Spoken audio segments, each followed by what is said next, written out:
बुंदेलखंड में बिजली जन आक्रोश आंदोलन के दौरान मुख्य रूप से वक्ताओं ने बिजली विभाग के RDSS के अंतर्गत 150 करोड़ रुपया खर्च कर बिजली विभाग को बदहाल स्थिति पहुंचाने के लिए जिम्मेदार ठहराया। पूर्व केंद्रीय ग्रामीण विकास राज्य मंत्री प्रदीप जैन आदित्य ने कहा कि आंदोलन कोई पार्टी विशेष का नहीं, ये जन जन का और सर्वदलीय आंदोलन है जिसमें जनता की सहभागिता बढ़ रही है। पूर्व मंत्री ने कहा कि बिजली विभाग इस तरह हो गया है जैसे भैंसे के आगे बीन बजाओ, भैंस खड़ी पुगुराए।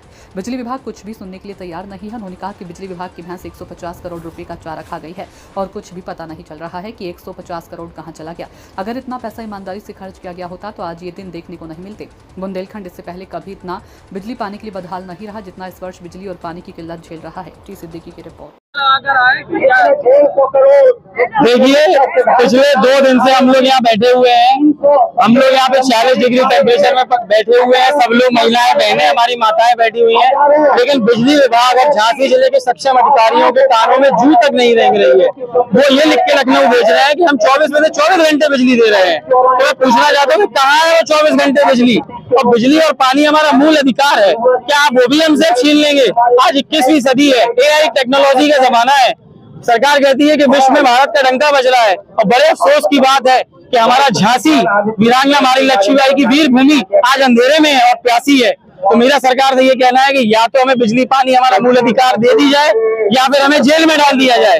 आपके साथी आपसे नाराज हो रहे थे, कह रहे थे। मुझे नहीं लगता ऐसा कोई साथी नाराज है। व्यक्तिगत किसी की कोई द्वेष भावना या कुछ हो सकती है, वो सबके संग में सबकी रहती है। हर आदमी किसी को कुछ नहीं कह सकता। बाकी पूरी कांग्रेस हमारे साथ है। मंत्री जी के नेतृत्व में, पूर्व केंद्रीय मंत्री प्रदीप जैन जी के नेतृत्व में हो रहा है। बिल्कुल जी, सर्वदलीय धरना है, सर्वदलीय है। आपने कहीं मेरे सर पे कांग्रेस का पट्टी या किसी व्यक्तिगत पार्टी की पट्टी देखी है? ये सर्वदलीय धरना है। आप नाराज क्यों हैं? मुझे नहीं लगता कोई अन्य दल का लोग कोई नाराज है, कोई दिखता नहीं है कोई ऐसे नाराज है। कोई व्यक्तिगत अगर फैसला कोई आदमी अगर कोई द्वेष भावना से ऐसा काम करे तो उसके लिए हम कुछ नहीं कह सकते। यही कहेंगे कि भोलेनाथ उन्हें सद्बुद्धि दे। देखिए, एक आध 2 लोगों की वजह से कोई ये जन आंदोलन है, झांसी की जनता का आंदोलन है। तो किसी की किस तरह की हरकत या किसी द्वेष भावना से आंदोलन कभी विफल नहीं हो सकता। यहाँ पर भी लड़ेंगे? जी नहीं, बिल्कुल हम तो किसी से नहीं लड़ना चाहते। हमारे मेरे तो सब बड़े हैं, आदरणीय है। हाथ जोड़ के मैं सबको नमन करता हूँ। अगर किसी को मेरे बात से या किसी चीज से कोई तकलीफ पहुंची तो मैं उनसे हाथ जोड़ के क्षमा प्रार्थी भी हूँ। लेकिन ये लड़ाई झांसी की है और अगर गांधी जी के तरीके से लड़ाई चुपचाप से शांतिपूर्ण तरीके से नहीं समझ में आ रही तो हम भगत सिंह का तरीका अपनाने को भी तैयार हैं। कोई आपस में नहीं लड़ रहा है, कोई आपस में नहीं लड़ रहा। हमारी लड़ाई बिजली विभाग से सब साथ में है। कोई लड़ाई हमारी आपस में नहीं है। बुंदेलखंड के लोग अपना हक चाहते हैं। झांसी, ललितपुर, मऊ रानीपुर, बवीना और पूरे बुंदेलखंड की छाती पे जो बिजली बनती है उसमें 10% भी हमें नहीं मिलती है। और सरकार इतनी कुंभकर्णी नींद में सोई है, उसके प्रतीकात्मक रूप से आज हम लोगों ने उनके सामने बीन बजाई। लेकिन हम ज्यादा दिन तक प्रतीकात्मक आंदोलन नहीं करेंगे। हम सड़कों पे उतरेंगे और जनता को उसका हक दिला के रहेंगे। मंत्री कैसे प्रदर्शन किया आज सारे लोग लगातार धरने पे हैं। हमारे सारे राजनीतिक दलों के लोग, संगठनों के लोग और युवा साथी। आज हमारे युवाओं ने प्रदर्शित किया कि बिजली नहीं दे सकते तो आप जेल भेज दो।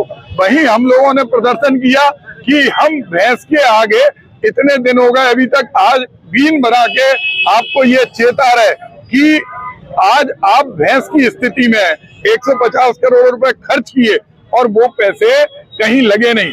हमारे भानु साय जी ऊर्जा मंत्री के घर पे एक कपड़ा चिपका के आए, ये बुंदेली भावनाओं का प्रतीक है।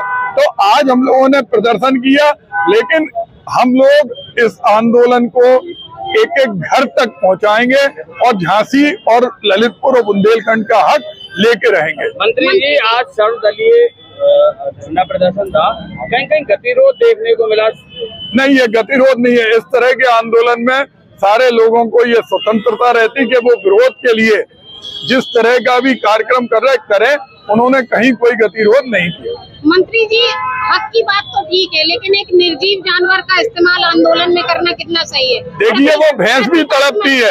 आप जानती हैं कि भैंस जिस समय तड़पती है गर्मी में, उसे कूलर या पंखे लगाए जाते और जो भैंस से दूध निकालते हैं वे स्वतः भैंस को लेके आए थे कि इससे तड़प बर्दाश्त नहीं हो रही। जब इंसानों से नहीं हो रही तो जानवरों से नहीं हो रही। आज गौशालाओं में जो गाइडलाइन है जानवरों के लिए गाइडलाइन है प्रदेश सरकार की कि उन्हें कूलर लगाएं, उन्हें पंखे लगाएं।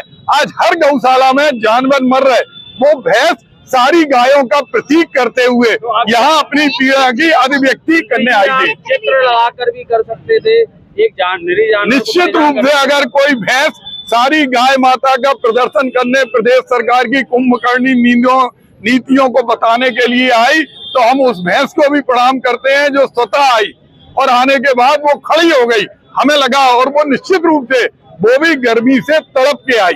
तो आप चित्र लगा के कर सकते थे। आप हजारों की संख्या में गाय माता मर रही, आप मुख्यमंत्री से नहीं पूछते? गाय माता मर रही, उनके लिए आपकी ठंडक की क्या व्यवस्था है? दिन भर उन्हें मच्छर काटते हैं। एक भैंस आई, भैंस ने प्रदर्शन किया, हम लोगों पे बीन थी, हम लोगों ने भैंस की बात को स्वीकारा और ये बताने का प्रयास किया कि चाहे गाय माता हो, चाहे जानवर हो, चाहे इंसान हो, सब बिजली की समस्या से तड़प रहे हैं।